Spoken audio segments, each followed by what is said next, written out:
Spanning over 100 miles or 160 kilometers in length and connecting the Mediterranean Sea to the Red Sea, the Suez Canal is a critical lifeline for international trade, facilitating the movement of goods between Europe, Asia and Africa. The canal's sheer size and strategic location have made it a vital conduit for world commerce, revolutionizing the shipping industry and shaping the global economy as we know it today. In this video, we'll delve deeper into the fascinating history, construction and significance of the Suez Canal. Chapter 1. The Ancient Suez Canal. Today's waterway between Port Said and the city of Suez was not actually the first Suez Canal. The surrounding areas of the Isthmus of Suez have been populated by civilizations for over 5,000 years now, and the idea of connecting the Mediterranean Sea with the neighboring Red Sea has been a desire since the ancient pharaohs. While exact details about the path and timeline of the first precursor of the Suez Canal are up for debate, due to 3,800 years of history eroding the evidence, the Canal of the Pharaohs is believed to be the first instance of a man-made connection between the Mediterranean and the Red Sea. Around 1800 BC, during the 12th dynasty of the Middle Kingdom of Egypt, an approximately 100-kilometer long canal, 30 meters wide and 9 meters deep, has been constructed, connecting the most northern extent of the Red Sea, around today's Bitter Lake, with a far arm of the Nile Delta.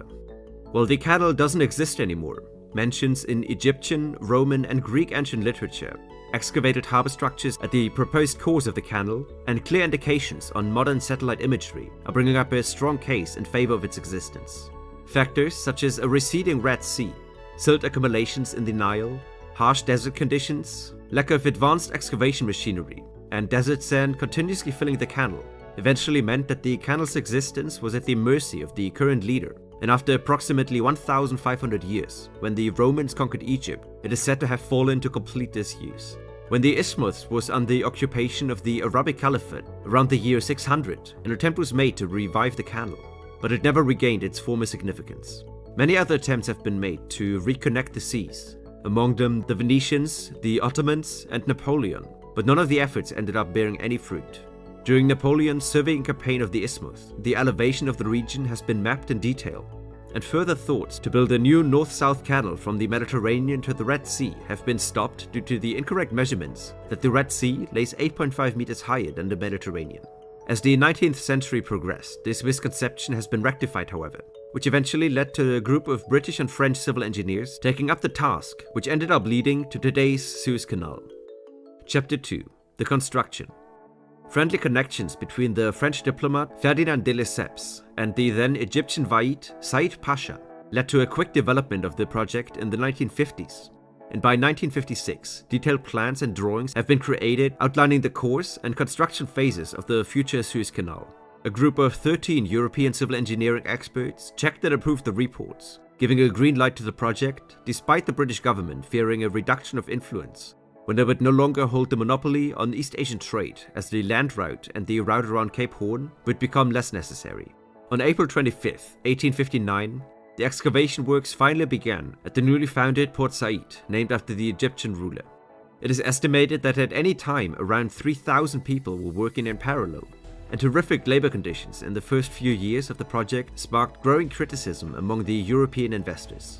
After 5 years, the so-called corvée system, a form of forced labor where peasants were required to provide free labor to the state, was cancelled, leading to paid labor becoming the new norm.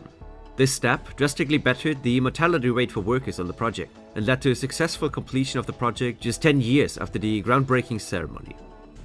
In total, an estimated 1.5 million laborers from all over the world were employed on the project, only equipped with pickaxes and shovels. The works were painfully slow in the beginning, but a shortage of labor after the abandonment of forced labor led to some state-of-the-art inventions. Utilizing steam and coal-powered excavators and dredgers gave the project the boost it needed, and a fleet of roughly 100 heavy machinery ended up removing 75% of the sand in the last 2 years alone. After 10 years, a total of 74 million cubic meters of sand and rock has been removed, enough to fill the Great Salt Lakes almost 4 times. And on November 17, 1869, an inauguration party consisting of several European nobility made their way down the canal from Port Said. During the inauguration ceremony, the narrow canal and uneven depth already foreshadowed a reoccurring issue of the canal, with one ship running aground, turning in the canal and blocking passage for the rest of the party. Chapter 3. The Suez Canal throughout history. The completed Suez Canal had a slow start after its completion, but in the following years, its significance for the world economy only increased. The largest beneficiaries of the canal were the Mediterranean countries, which now had a way quicker route to Asia, and the connection is said to have drastically increased European colonization of Africa. From the beginning, the canal's goal was to be accessible by all vessels, regardless of their origin, but having such a narrow choke point in the supply line made many people nervous of potential unrests in and around the canal. This fear led to a British invasion of the canal in 1882, and the British held control over the canal for the next 70 years. In the 1950s, Egypt regained sovereignty over the canal, but immediately blocked access to Israeli vessels, leading to the so-called Suez Crisis, in which the British, French and Israelis launched a military operation on the Sinai Peninsula to regain control of the canal. After international political turmoil, the coalition was replaced by the first United Nations Peacekeeping Corps, but this was not the end of the canal being the center point of war in the region. The Six-Day War of 1967 led to a total of 8 years of closure of the canal. During the Yom Kippur War in 1973, the canal again became a focal point of the war effort and ended up being littered with bombs from the war parties. After they were cleared up by an American fleet of minesweeping helicopters, the canal was reopened in 1975 and finally left the international news. Since the last closure, the canal saw an average of 17,000 transits per year, and only drew attention due to several blockages. Since the turn of the century, the Ever Given was not actually the only ship blocking the canal. The Tropic Brilliance in 2004, the Okal King Dor in 2006, the OOCL Japan in 2017, and finally the Ever Given in 2021 have drifted sideways in the canal for various reasons, blocking the canal and costing billions of dollars to the world economy. Chapter 4. The Suez Canal today and beyond. As we continue through the 21st century, the Suez Canal has become more important than ever for global trade.